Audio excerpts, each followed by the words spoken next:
네, 안녕하세요. 2021년 7월 22일 리포트 요약 드리도록 하겠습니다. 오늘도 5가지 리포트 준비했고요. 첫 번째로는 얼마 전에 청약 경쟁률 역대급을 기록한 넥스트에 대한 리포트가 나와서 소개를 드리도록 하겠습니다. IBK 투자증권의 이민희님의 리포트를 참고했습니다. 먼저 이렇게 역대급 경쟁률을 낳게 된 데에는 좀 여러 가지 이유가 있죠. 먼저 요즘에 각광을 받고 있는 메타버스, 그리고 플러스 플랫폼까지 제공하는 업체이기 때문에 이런 인기를 끌게 된 것 같습니다. 먼저 이 리포트 같은 경우에는 뭐 투자 의견이나 이런 걸 제시한 리포트는 아니고요. 이 회사가 어떤 기업인지에 대해서 간단한 소개를 하는 그런 리포트로 이해하시면 좋을 것 같습니다. 먼저 동사는 2010년에 설립이 된 기업이고요. AR 원천 기술 개발에 집중을 해왔고 7월 27일 기술 특례 상장 예정 기업이라고 합니다. 국내 유일하게 AR 앱 개발 플랫폼을 상용화, 운영하고 있고 전 세계 50개 국가 1만 2천 개 이상의 개발사가 사용 중이라고 합니다. 약 7천 개의 앱이 글로벌적으로 출시가 되었다고 하고요. 이는 글로벌 4에서 5위 정도의 수준으로 판단할 수 있겠습니다. 2019년부터 AR 원천 기술을 제조 현장에 적용, 삼성전자, 현대차 같은 대기업 대상으로 산업별 AR 솔루션을 제공하고 있다고 합니다. 이 AR 솔루션은 주로 스마트 팩토리 분야에 적용이 됐다고 하네요.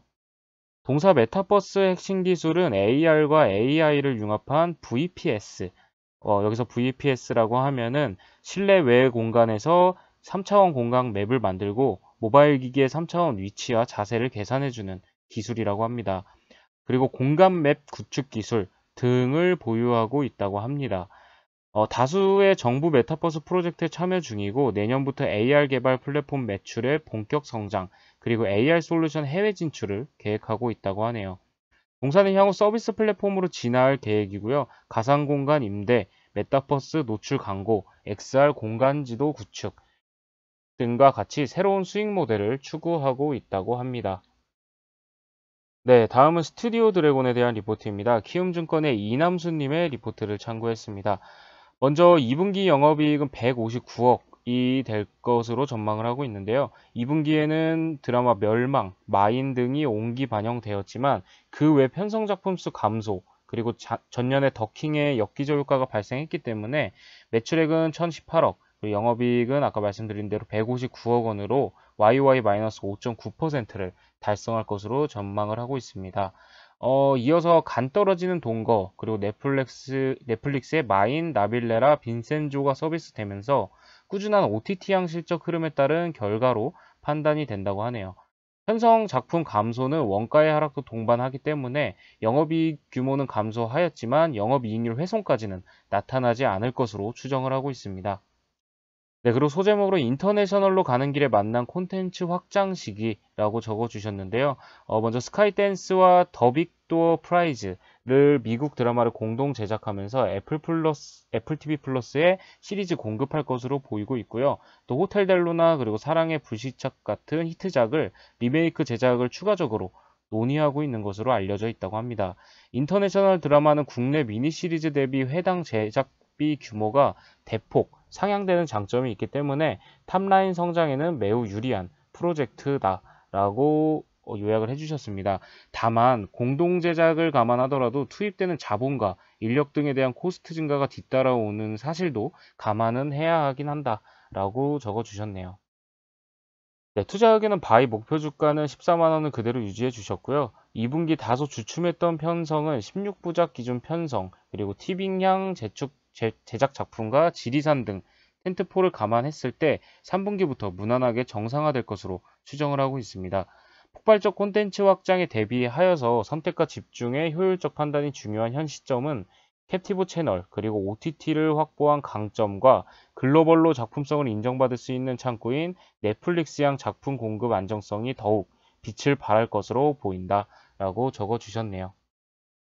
네, 다음은 레이저 의료기기 관련 기업인 루트로닉에 대한 리포트가 나왔습니다. 대신증권의 한경래님, 이세롬님의 리포트를 참고하였고요. 목표 주가를 상향하는 기분 좋은 리포트입니다. 투자 의견은 매수 유지, 목표 주가는 24,000원으로 26% 상향 조정한다고 하네요. 참고로 현재 주가는 16,350원 종가 기준이고요. 최고점은 지난 7월 15일에 17,100원으로 기록을 했었습니다. 먼저 2분기 수출 데이터가 사상 최대치라고 합니다. 또 시장 기대치 이상의 호실적이 전망되고 있고요. 또 신규 장비 라인업 확대 및 소모품 매출의 본격화로 2022년 이후에도 이익률 개선이 가능할 것이다 라고 전망을 하고 있습니다. 또 2분기 호실적 확인 시에는 밸류에이션 정상화도 기대가 된다고 하네요. 네, 2분기 매출액은 425억 원으로 YOY 플러스 128% 성장을 시현하였고요. 영업이익은 82억 원으로 YOY 기준 흑자 전환에 성공을 했습니다. 컨센서스 영업이익 65억 대비 26% 정도 상회할 전망이라고 하네요. 미국, 유럽 등 선진국 중심의 경제가 정상화되면서 수출 비중이 80%인 로트로닉의 직접적인 수혜가 예상된다고 합니다. 또 고수익인 에스테틱 기기 매출 비중이 40% 수준의 외형 성장에 따른 높은 영업 레버리지 효과가 기대된다라고 요약을 해주셨네요. 네, 2021년 포워드 PER 16배로 동종업종 밸류 감안 시 가장 저평가된 수준이라고 투자가 매력적인 부분에 대해서 적어주셨고요.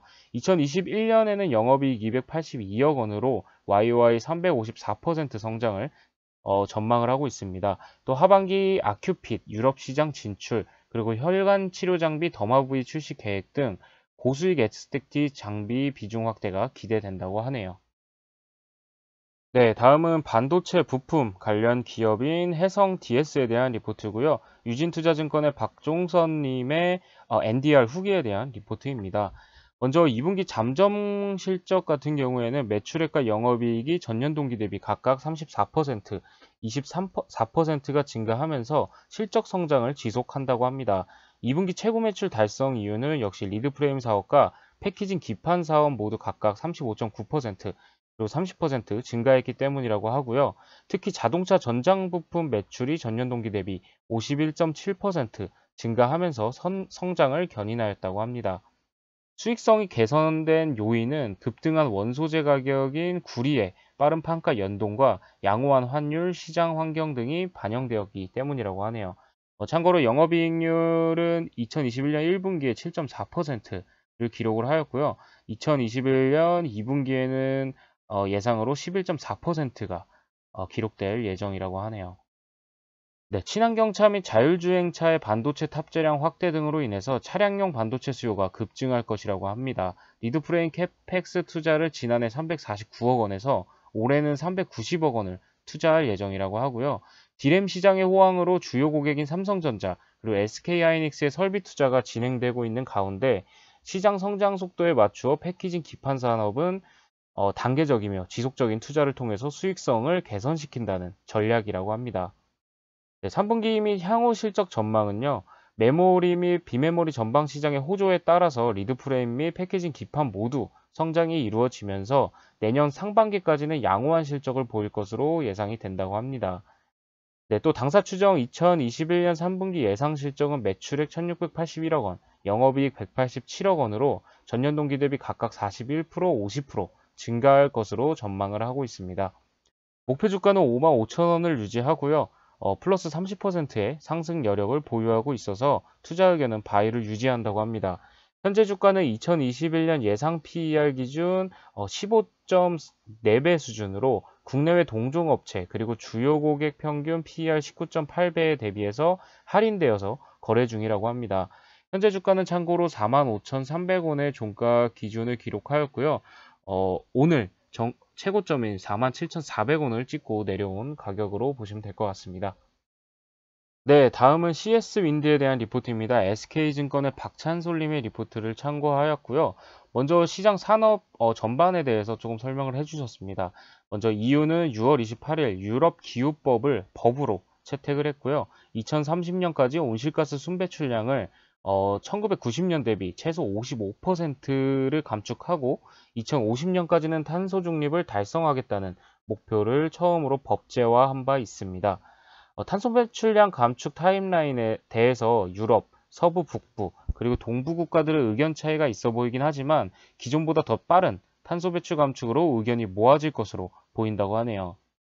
이후의 목표는 약 10년 후에 전체 에너지 믹스에서 신재생에너지의 비중을 현재 비중 20%에서 40%로 확대하는 것이라고 합니다. 신재생에너지원의 비중이 본격적으로 높아지는 과정에서 시장 침투율 S커브 곡선에 따라 향후 상당 기간 동안 이전 연도의 시장 성장률을 경신하는 현상이 나타날 수도 있다고 합니다.